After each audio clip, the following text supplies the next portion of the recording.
Hello' guys, আজি আমি বনাবলৈ লৈছোঁ মাছ মাটিকান্দুৰী আৰু মাছৰ জোল। এই চব্জিখন খাই চাবচোন, বহুত সোৱাদ লগা হয়। মাটিকান্দুৰী আৰু মাছ, তাতে এটা আলু দি দিলে ভাল লাগে খাবলৈ।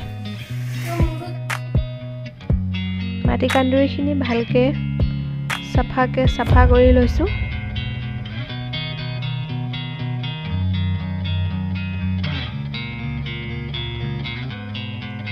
ভালকৈ চাফা কৰি আলুকেইটা কাটি লৈছোঁ।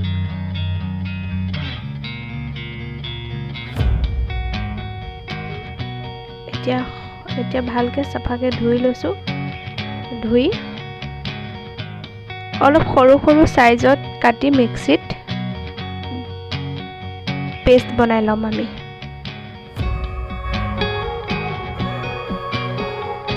অলপ সৰু সৰু চাইজত কাটি দিছোঁ, তেতিয়া মিক্সিত ভালকৈ গুড়ি হয়, সম্পূৰ্ণকৈ বস্তুখিনি গুড়ি হৈ যায়।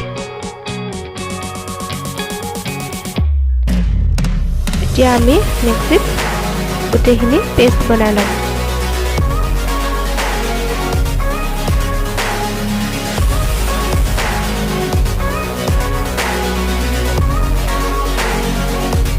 এইখিনি আমি এতিয়া মিক্সিত পেষ্ট কৰিম। খাবলৈ বহুত সোৱাদ লগা হয় জোলকণ খাবলৈ। মাছখিনি আমি নিমখ হালধি ধুনীয়াকৈ সানি লৈছোঁ। সানি এতিয়া আমি এইখিনি ফ্ৰাই কৰিম। ফ্ৰাই কৰি চাই থাকক আপোনালোকে। আমি তেল বৰ বেছি এটা ইউজ নকৰোঁ, কমকৈ ইউজ কৰোঁ, কাৰণ আমাৰ সৰু ল'ৰা আছে, সিও খায়, আমি যি খাওঁ সিও খায়, সেইকাৰণে আমি অলপ কমকৈ তেল ইউজ কৰোঁ। আপোনালোকেও কৰিব পাৰে।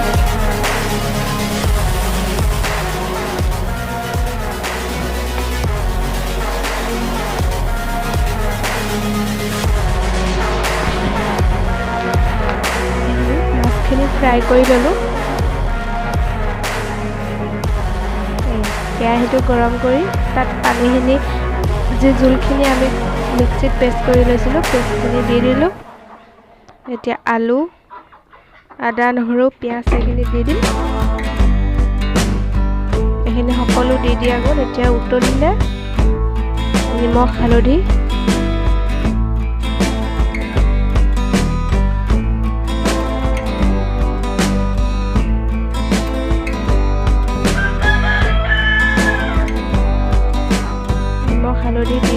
দি দিলোঁ আমি।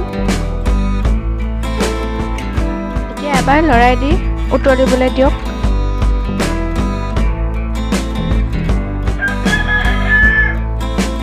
এইখিনি যেতিয়া উতল আহিব, মাছ দি দিলে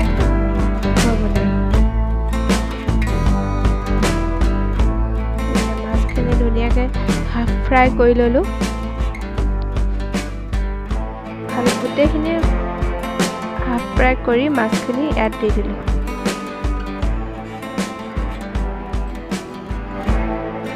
মাছকেইটুকুৰা হাফ ফ্ৰাই কৰি লৈছোঁ।